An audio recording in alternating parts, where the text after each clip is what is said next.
जब भी कोई काम कहते हैं आप काज महाकाज, अपने हाथ से किए हुए काम से अच्छा कभी कोई काम नहीं हो सकता। तो अगर पूजा पाठ, फिर पूजा पाठ हम क्यों किसी और हाथ से करवाएं? तो हम फिर अगर सबसे अच्छा खाना जैसे हम खुद बना के शुद्धता से कर सकते हैं, तो भोजन और भजन ये सब हमें स्वयं ही तो करना चाहिए। दूसरे आदमी का पता नहीं विचार है उतना नहीं है, उसका समर्पण और जो भाव आप कर लोगे, जितना समय आप दे दोगे, वो पता नहीं दूसरा दे भी पाएगा कि नहीं।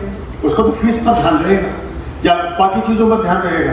तो ये इसलिए हम चाहते थे, और ये बड़ी तेजी से विकसित हो रहा है, विस्तारित हो रहा है, ये खुशी की बात है। एक अनुभव हाँ बताओ। मेरे पास ना हमारे गांव के ही मंदिर में पंडित जी हैं, वो हर हफ्ते मेरे पास आते थे ऐसे ही बैठने, टाइम पास करने। बहन बनाया हुआ है चाय पीने, कभी कुछ कभी कुछ। अभी पिछले 6 महीने से बिल्कुल नहीं आते गुरुजी। अब ये तो बहुत बढ़िया बात हो गई। अब वो जब आएंगे तो उन्हें लगेगा कि आप उनसे अधिक जानती हैं। जी गुरुजी। हमारे बहुत सारे बच्चे यहाँ पे, ये बच्चे ये में वो बताते हैं कि जब हम, जैसे भी आपने बताया कि ये चीज़ आपने कहाँ से सीखी, आपको कैसे पता। और अभी बहुत सारी ऐसी चीज़ें हैं जो कि आप बहुत मन से, गुण से कर रहे हो, समर्पण भाव से कर रहे हो, तो ये और बढ़ता जाएगा। और फिर इससे एक और बड़ा काम होगा, जो आप जो ये जो फ्रेग्रेंस, ये जो खुशबू बढ़ रही है ना आगे, ये बड़ी चीज़ है। ये और दिग तक, फिर उनके बच्चे, फिर उनके परिवार, फिर और परिवार, ऐसे ही तो फैलता है सारा हमारा जो संस्कार है और सभ्यता संस्कृति ऐसे ही तो विकसित होती है। कंटिन्यू। गुरुजी, वो पंडित जी ऐसे पूजा के लिए बोल रहे थे कि मैं दीपावली पे तुम्हारी पूजा करा दूंगा। मैंने कहा श्री शुद्ध से करा दोगे? बोले वो करा दूंगा, पर मुझे अच्छे से आती नहीं है वो। मैंने कहा मुझे आती है, तो उनको मजाक लगाई। अच्छा। बोले सुनाओ कुछ। मैंने शुरू किया, 2-3 मैंने श्लोक सुनाए। चौथे श्लोक पे बोले अरे तुम्हें तो आता है।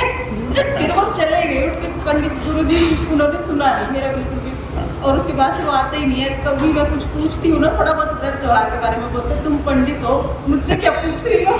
ये मेरा अनुभव है। पर मेरे घर में बहुत, हम ना बहुत अंदर से खुश रहते हैं। अब देखो एक बात बताओ, हमें कोई भी काम, हम जीवन में कुछ भी करने चलते हैं, हम अपने जीवन में श्रेष्ठता का वर्णन ही तो करते हैं। देखिए हम कोई सुयोग्य वर तलाशते हैं अपनी बहन, बेटी, परिवार की किसी महिला के लिए, तो उसे हम श्रेष्ठता भी तो लेना चाहते हैं। तो जो जितना देखो बुद्धि लगा सकते हैं, उतना हम उस पर ध्यान लगाकर जो अच्छे से अच्छा लड़का है वो उस बहन बेटी के लिए चुनना चाहते हैं। वो माई भी ऐसे ही चाहेगी कि जो बेटी मिल रही है वो अच्छी मिले, बेटा मिल रहा है वो भी अच्छा मिले।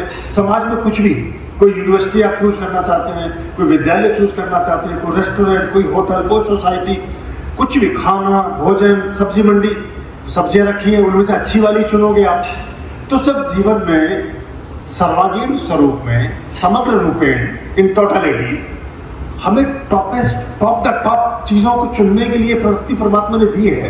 तो फिर हम गुजारा क्यों करें, औसत में गुजारा क्यों करें, इन एवरेज हम क्यों रहें?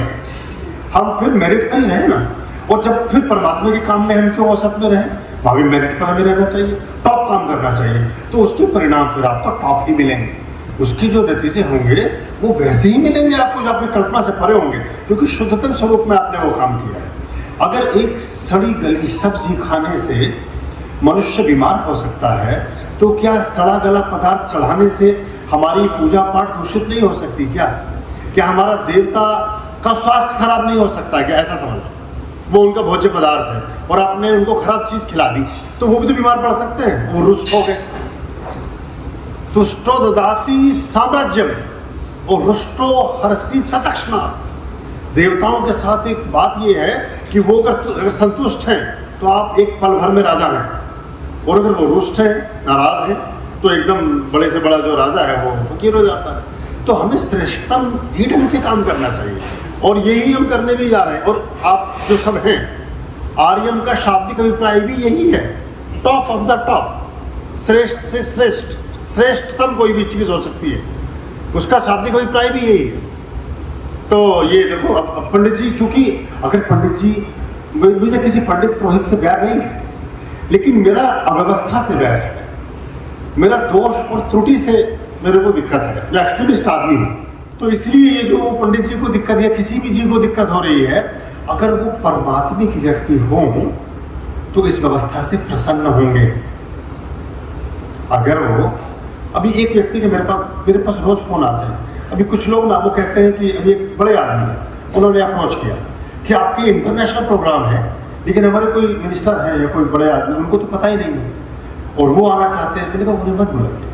मैं अभी एक और भी क्या मैंने उनको मना किया, जो रामनाथ कोविंद, मैंने दिल्ली में उनका प्रोग्राम रख रहा हूँ मैं, क्योंकि वो मान नहीं रहे तो बुलाने तो पड़ेंगे। एक छोटा सा प्रोग्राम कर लेंगे, जो पहले प्रेसिडेंट थे हमारे नेशन के, राष्ट्रपति थे। मुश्किल ये है, मैंने फिर उनसे यही कहा, मैंने देखो जिन्हें सब जानते हैं, जितने गुरु और बाबा जी हमारे यहाँ एक से एक बड़े बैठे हैं, कितने भी लगा लो नाम के आगे, 1008 लगाओ, 2000 लगाओ, 10,000 लगाओ, संख्या कितनी तो है। जिन्हें सब जानते हैं उन्हें वो नहीं जानता, और जिन्हें वो जानता है तो उन्हें किसी को जरमाने की जरूरत नहीं है। मैंने तो कोई ये अहंकार की बात है कि मेरा मन ही नहीं लगता एक्चुअली, ना किसी मंत्री में, ना मंत्री में, ना किसी पुलिस वाले में, ना किसी में। अब कुछ जबरदस्त देखो, कोई आता है तो भाई सभी, कोई हो तो भैया बुरा मत मानना, पर वो मुझे लुभाती नहीं दुनिया। मैंने बचपन में कर लिया वो काम, राष्ट्रपतियों में, प्रधानमंत्रियों में बचपन में ही रह लिया।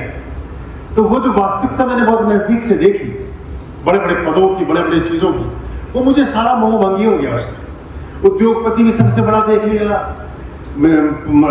नेता भी सबसे बड़ा देख लिया, अभिनेता भी सबसे बड़ा, सभी को देख लिया। तो वो देयरफॉर है तो करते कुछ और है। तो हम जो है वही करें।